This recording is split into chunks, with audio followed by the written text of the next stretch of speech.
የኮስሞቲክስ ቢዝነስ ለመሆኑ ኮስሞቲክስ ቢዝነስ ለመክፈት ምን ያክል የመነሻ ካፒታል ያስፈልገናል? የትኛዎቹ የኮስሞቲክስ ግብአቶች ተፈላጊ ናቸው? ግብአቶቹና ዕቃዎቹ ምንድን ናቸው? ግብአቶቹና ዕቃዎችን በቅናሽ ዋጋና በማከፋፈያ ዋጋ የምናገኘው ከየት ነው? የከፈተነው የኮስሞቲክስ ቢዝነስስ አዋጭና አትራፊ እንዲሆን ምን አይነት ሚስጥራዊ የአሰራር ሂደት እንከተል የሚሉትን ከበቂ ማብራሪያ መልስ ታገኛላችሁ። እስከ መጨረሻው ድረስ ከኔ ጋር አብራችሁን ቆዩ። ክቡራንና ክቡራን ተመልካቾቼ በርካቶቻችሁ በጠይቃችሁ ጥያቄ መሰረት በአነስተኛ ካፒታል ተነስታችሁ ትርፋማ የምትሆኑበትን የኮስሞቲክስ ቢዝነስ ዛሬ እንደተለመደው ኮስት ብሬክዳውንና አጠቃላይ ያለው የሥራ ሂደት ምን ይመስላል የሚሉትን ፍንትው አድርገን እንመለከታለን። በድጋሚ የምትመለከቱበትን የሶሻል ሚዲያ ፕላትፎርም ዩቲዩብ ላይ ካላችሁ ሰብስክራይብ፣ ላይክ፣ ፎሎ እያደረጋችሁ ሼር እያደረጋችሁ ተከታተሉኝ። እስከ መጨረሻው ድረስ ከኔ ጋር አብራችሁን ቆዩ።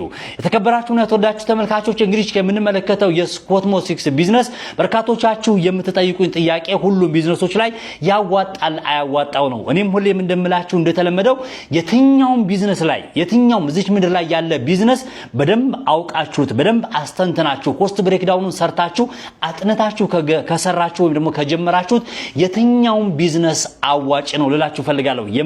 የመጀመሪያው መነሻዬ ማለት ነው። ከዛ በኋላ እንግዲህ የምንመለከተው ፈጠን ብዬ እያንዳንዱ ኮስት ብሬክዳውኑና የአሰራር ሂደቱን ስነግራችሁ መጀመሪያ ሁሌም እንደተለመደው የምናገረው ቤት ኪራይ ያስፈልገናል ነው። ምክንያቱም ኮስት ብሬክዳውን ስለሆነ የምንሰራው የቤት ኪራያችንን በስንት እንከራያለን፣ የትኛው ቦታ ላይ ነው ቤት ኪራይ የምንከራየው የሚለውን መጀመሪያ የምንመለከት ይሆናል። እመኑኝ እስከ መጨረሻው ድረስ ከኔ ጋር አብራችሁን ከቆያችሁ እጅግ በጣም ምርጥ የሆነ ምንም ግራ ያልገባችሁ የኮስሞቲክስ ቢዝነስ ትከፍታላችሁና እስከ መጨረሻው ድረስ የትም ሳትሄዱ ተከታተሉኝ።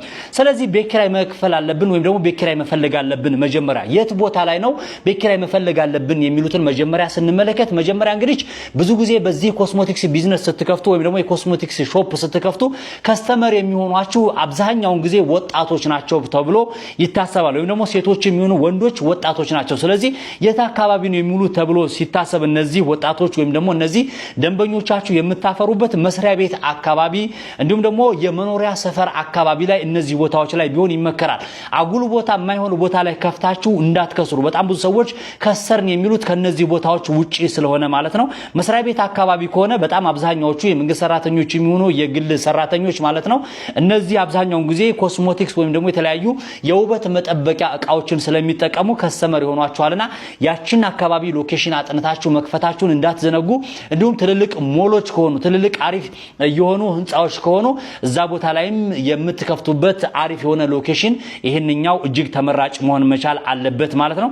ከዛ በኋላ ምንድነው እንግዲህ ለዚህ ለኮስሞቲክስ ቢዝነስ ስትከፍቱ እስከምን ያክል ጥግ ድረስ ነው ቤት ኪራይ መከራየት አለብን የሚለው ልንገራችሁ። በጣም ብዙዎቻችሁ የምትሸወዱት አሁንም ያላቅማችሁ ቤት ኪራይ ልትከፍሉ ትችላላችሁ። ያከስራችኋል። ምክንያቱም የምትሸጡትና ቤት ኪራይ የምትከፍሉት የሰራተኛ ተደምሮ እንዲሁም ደግሞ የገቢዎች የግብር ተደምሮ ላያዋጣቸው ይችላል።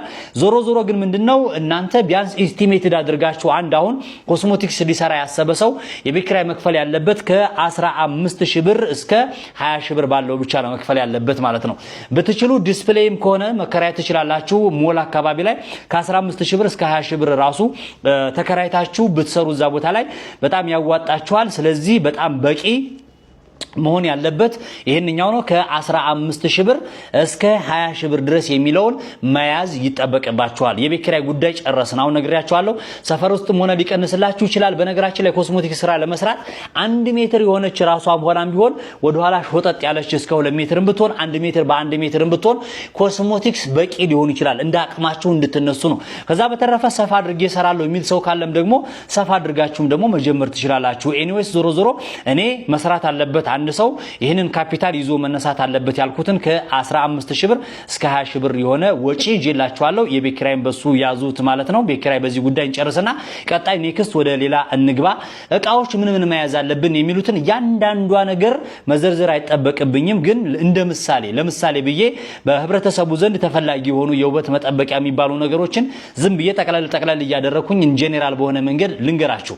እንግዲህ ዶዶራንት ለሴትና ለወንዶች የሚሆኑ የተለያዩ የተለያዩ ሽቶች እንዲሁም ደግሞ መታጠቢያ አይነት ዘይቶች መታጠቢያ ሻምፖዎችና የተለያዩ ነገሮች አሉ ቅባቶች የሚባሉ አሉ ቅባቶች የተለያዩ ቅባቶች ናቸው ለሴቶችም ለወንዶችም የሚሆኑ ቅባቶች መያዝ ይጠበቅባቸዋል የፊትና የተለያዩ የእግር ሊሆን ይችላል የሰውነት የተለያዩ ነገሮችን ክሬም ናቸው እነዚህንም ክሬሞች መያዝ ይጠበቅባቸዋል ሳሙናዎችን ትይዛላችሁ የተለያዩ ሳሙናዎች ከፈለገ የጨርቅም ይሁን የገላም ይሁን እንዲሁም ደግሞ የተለያዩ በመድኃኒት መልክ የሚሰጡ የተለያዩ ሳሙናዎች አሉ እነሱን መያዝ ይጠበቅባቸዋል ጌጣጌጦች አሉ የጆሮ ጌጣጌጦች የእጅ ጌጣጌጦች ሊሆኑ ይችላሉ ሰዓቶችንም እዛ ቦታ ላይ መያዝ ትችላላችሁ ጸጉር ይያዛል አርቲፊሻል ጸጉሮች እዚሁ ኮስሞቲክስ ቦታ ላይ አብራችሁ መስራት ትችላላችሁ በጣም በርካታ ፋውንዴሽኖች የሚባሉ አሉ ብዙ ነገሮችን እዚህ ቦታ ላይ ጌጣጌጦችን ጨምሮና የተለያዩ ዘይቶችን መያዝ ትችላላችሁ ዘይትም ተብለው የሚጠሩ ስላሉ ነው የተለያዩ ዘይቶች ለፊት ለምን ለማዲያት ማጥፊያ ብቻ ለማንኛውም ነገር የሚባሉ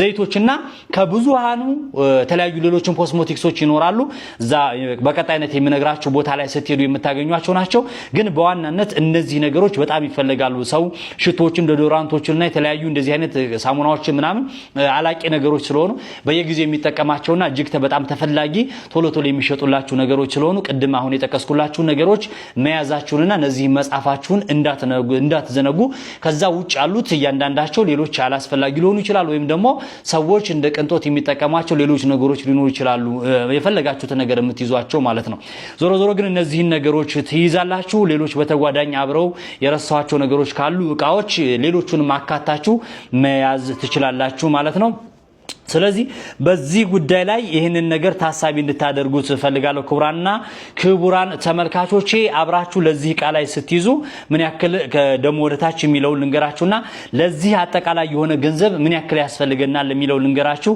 ክቡራን ተመልካቾቼ እንግዲህ እንደመነሻ አንድ ሰው በጥሩ ሁኔታ መንቀሳቀስ አለበት ብዬ ስለያስኩኝ ብዙዎችም ደግሞ በእነዚህ አቀጣይ በመነግራችሁ የመነሻ ካፒታል ስለሆነ የጀመሩት በነገራችን ላይ በ100 ሺህ ብር መጀመር ይቻላል በ200 ሺህ ብር መጀመር ይቻላል እኔ ግን እንደልባችሁ ጥሩ አድርጋችሁ እንድትሰሩ 300 ሺህ ብር አሁን ቀደም ያልኳችሁን ማለት ነው የተቀስኩላችሁን ጄኔራል የሆኑ ኮስሞቲክሶችን እስከ 300 ሺህ ብር ባለው አጠቃላይ ኮስት ማለት ነው ሄዳችሁ የምትገዙበት ቦታ ላይ እስከዚህ ማዘጋጀት ይጠበቅባችኋል ማለት ነው የኮስሞቲክስ ጉዳይ በዚህ ላይ እንጨርስና ከዛ በተረፈ እዚህ ቦታ ላይ እንግዲህ ከጀርባችሁ ደግሞ እነዚህን የገዛችኋቸውን እቃዎች መደርደሪያ ይጠበቅባችኋል አይደለ ከኋላ የምትደረድሩበት ራሱን ይቻለ መስታወት ያለው ሊሆን ይችላል ወይም ደግሞ ክፍት ሊሆንም ይችላል እንደየንተናችሁ ችግር የለው ዞሮ ግን ሁሌ ጽዳታችሁን እስከጠበቃችሁና አቧራ ያለበት እስከሆነ ድረስ በንጽህና መያዝ ስላለበት መደርደሪያ እስከ 50 ሺህ ብር ድረስ ታሰራላችሁ በአሁኑ ሰዓት ላይ ከዚህም በታች መቀነስ ትችላላችሁ በነገራችን ላይ ላሚኔትድ ወይም ደግሞ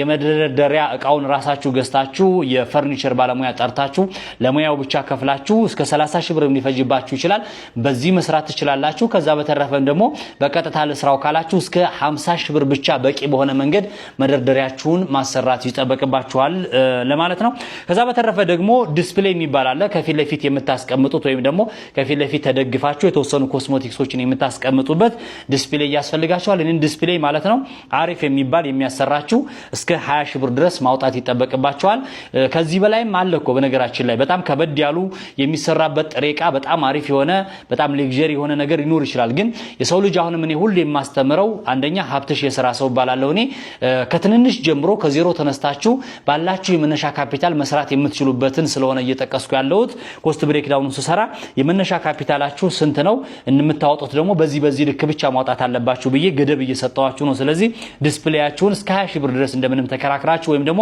እስከ 20 ሺህ ብር ብቻ የሚፈጅባችሁን ዲስፕሌይ አሰርታችሁ እዚህ ቦታ ላይ ማስገባት ትችላላችሁ ማለት ነው በጣም ብዙዎቻችሁ ገብቷችኋል ብዬ አስባለሁ ከዚህ በተረፈ እንዴት አድርገን ከስተመር እናትርፍ እንዴት እናድርግ የሚለውን ከመናገሬ በፊት ቦታ የምናገኘው ከየት ነው በቅናሽ ዋጋና በማከፋፈያ ነው በጣም ብዙ ሰዎች የምትሸወዱት ነገር አንዳንድ ሱቃቸው ሙልት ስላለ ብቻ ወይም ደግሞ አለንኛ በደንብ በቃ እናከፋፈላለን በማከፋፈያ ዋጋ እንሸጥላችኋለን ስላሏችሁ ብቻ ከሆነ ሞቅ ካለ ሱቅ ገዝታችሁ ለምሳሌ ጎንደር ባህር ዳር መቀሌ ጅማ ያለ ሰው እዛው ሞቅ ካለ ወይም ደግሞ አቀም ካለው የኮስሞቲክስ መሸጫ ወይም ደግሞ ከሆነ ሸቀጣ ሸቀጥ ላይ ሄዳችሁ ነው የምታመጡት አይደለ እንደዛ ሮንግ የሆነ አስተሳሰብ ነው ልክ አይደለም አሁን እናንተ ሁሌም ማሰብ ያለባችሁ ማከፋፈያው የት ነው፣ በምን ያክል ፍሬ ይሸጡልኛል፣ ምን ያክል ብር ይዤ ብሄድ ያስተናግዱኛል የሚለውን መልስ ካገኛችሁ ከኔ ከዛ በቀጥታ ሄዳችሁ የምትገዙበትን ቦታ አሁን በቀጣይነት ልንገራችሁ። መቼም የሁሉም መገኛው ከጧት ተመርቶ ከሰዓት መርካቶ እንደሚባለው መርካቶ ነው። መርካቶ ልዩ ቦታ የት ነው ብላችሁ ብትሉኝ ድርተራ ተብሎ የሚጠራው አካባቢ ላይ ያሉ ህንጻዎች በሙሉ እዛ የተለያዩ ኮስሞቲክሶችን በጅምላና በችርቻሮም ጭምር በማከፋፈያ ዋጋና በቅናሽ ዋጋ የሚሸጥበት ነው። ስለዚህ እንዳቀማችሁ ቅድም ያልኳችሁን 300 ሺህ ብር ሊሆን ይችላል ከፍ አድርጌ መስራት እችላለሁ ካላችሁ እንደዚሁ ጨመር አድርጋችሁበት 400 ሺህ ብር ኮስሞቲክስ ማምጣት ትችላላችሁ። ስለዚህ ከፍ አድርጋችሁ ድርተራ መርካቶ ሄዳችሁ ማምጣት ትችላላችሁ። አጠቃላይ ያለውን ቅድም ያለውን ሂሳብ የቤት ኪራዩን እንዲሁም ደግሞ የዲሹንና የተለያዩ ነገሮችን አጠቃላይ ሲጨምርበት ማለት ነው ወደ 410 ሺህ ብር አካባቢ ነው ኮስት ብሬክዳውን ሲሰራ የመጣ ወይም ደግሞ የጀመሩ ሰዎች አጠቃላይ የፈጀባቸውን ብር ሄጄ ስጠይቅ ሳጣራ ወይም የጀመሩ ቀን ሰዎች እንደነገሩኝ ሄጄ እንዳረጋገጥኩት በ410 ሺህ ብር ባለ ሂሳብ ኮስሞቲክስ ቢዝነስ በደንብ ዘና አድርገው የከፈቱ ሰዎች አሉ በአሪፍ ሁኔታ ማለት ነው። ከዛ በኋላ እዚህ ቦታ ላይ ብር ስንት እንያዝ እንዴት እንያዝ ምናምን የሚባል መጠባበቂያ የሚባሉ ነገሮች አሉ። እኔ ሁሌ የምናገራለሁና ትንሽ የሪዘርቭ ጥሪት ነገር ብታስቀምጡ በጣም አሪፍ ነው። ከ400 እስከ 500 ሺህ ብር ባለው ይዤላችኋለሁ እኔ ምክንያቱም 100 ሺህ ብር መጠባበቂያ አድርጌ ወይም ደግሞ 90 ሺህ ብር መጠባበቂያ አድርጌ ስለያስኩላችሁ ነው። 90 ሺህ ብሩን ሲይዝላችሁ ይሄ ነገር እኮ አለ ልትሉ ትችላላችሁ። ክቡራን ተመልካቾች ዞሮ 90 ሺህ ብሩ ልተኙበት አይደለም ወይም ደግሞ ዝም ብላችሁ ልታስቀምጡት አይደለም። አንዳንድ የቀሩ ያልጠቀስኳቸውና ትንሽ ነገሩን ስራውን ሰፋ ማድረግ ከፈለጋችሁ ለምሳሌ አሁን ባነር ማስታወቂያ አንዳንድ ነገሮችን መስራት ከፈለጋችሁ ለሱ እንዲሆናችሁ ነው ማለት ነው። አብዛኛው ነገር ግልጽ ሆኖላችሁ ብያስባለሁ። መጨረሻ ላይ ደንበኛ እንዴት እናፍራ፣ እንዴት ትርፋማ እንሆን፣ ምን አይነት ሚስጥራዊ የስራ ሂደት እንከተል የሚለው ነው አሁን የምነግራችሁ በቀጣይነት። ቅድም ነግሬያችኋለሁ ከስተመሮቻችንን የምናገኘው የት ነው የሚለውን ማጥናት ያስፈልጋል። ምክንያቱም እያንዳንዱ የምትከፍቱት ቢዝነስ የትኛው ምግብም ይሁን መጠጥም ይሁን የውበት መጠበቂያም ይሁን ብቻ ዋሬቨር የትኛው ሆስፒታልም ጭምር ከስተመርን ታርጌት ተደርጎ ስለሆነ ቅድም የነገርኳችሁ መስሪያ ቤት አካባቢ ላይ ዩኒቨርሲቲ በር አካባቢ ላይ እነዚህ ቦታዎች ላይ በጣም እጅግ በጣም አዋጪ ነው። ቅድም እንዳልኳችሁ የመኖሪያ ሰፈር አካባቢ ላይ እያንዳንዱ ህብረተሰብ ሴቶች በአሁኑ ሰዓት ላይ በጣም እጅግ ለቁጥር በሚበዛ መልኩ ኦልሞስት ሁሉም በሚባል ደረጃ የኮስሞቲክስ አይነቱ ሊለያይ ይችላል ወይም ደግሞ የሚኳኳሉት መጠን ሊለያይ ይችላል እንጂ እያንዳንዳቸው ሰዎች የውበት መጠበቂያ ይጠቀማሉና እያንዳንዳችሁን ጨምሮ ይሄንን ቪዲዮ የምትመለከቱ ሁላችሁም ጨምሮ ይሄንን የኮስሞቲክስ እቃ ይጠቀማሉና ስለዚህ እዚህ ላይ ኤሪያ ላይ ታርጌት አድርጋችሁ መክፈታችሁን እንዳትዘነጉ። ሄዳችሁ ሆነ የማይሆን ቦታ ላይ ከፍታችሁ ወይ ሸማቾች ወይ የሆነ ያለበት ቦታ ላይ ከፍታችሁ እንዳትከስሩ። እዚህ ቦታ ላይ ከከፈታችሁ በጣም ማያስ ትችላላችሁ። ምክንያቱም ሁሌም የሚጠቀሙት ነው። እኔ አንድ ቅባት ለምሳሌ ወንዶኝ ቅባት በገዛ ከአንድ ወር በኋላ ወይ ከ15 ቀን በኋላ ያልቀብኛል። ከስተመሬስ ከሆነ ድረስ እዛ ሰፈር ያለው ኮስሞቲክስ መሸጫ እዛው ቦታ ላይ ሄጄ ራሴ መግዛቴ አይቀርም ማለት ነው። ክቡራን ተመልካቾቼ በጣም በቀላሉ ከስተመርን በጥሩ ሁኔታ ለመያዝ መልካም የሆነ መስተንግዶ ማስተናገድ መቻል አለባችሁ። ኤክስፓየርድ ያልሆነ እቃ መያዝ መሆን ይጠበቅባችኋል። ኤክስፓየርድ የሆነ እቃ እንዳትይዙ። ከስተመሮቻችሁን አዳዲስ ነገር እያመጣችሁ አስደስቷቸው። አሪፍ ነገሮችን የማይሆን ነገር አትበሉ። ዋጋ አታግበስብሱ።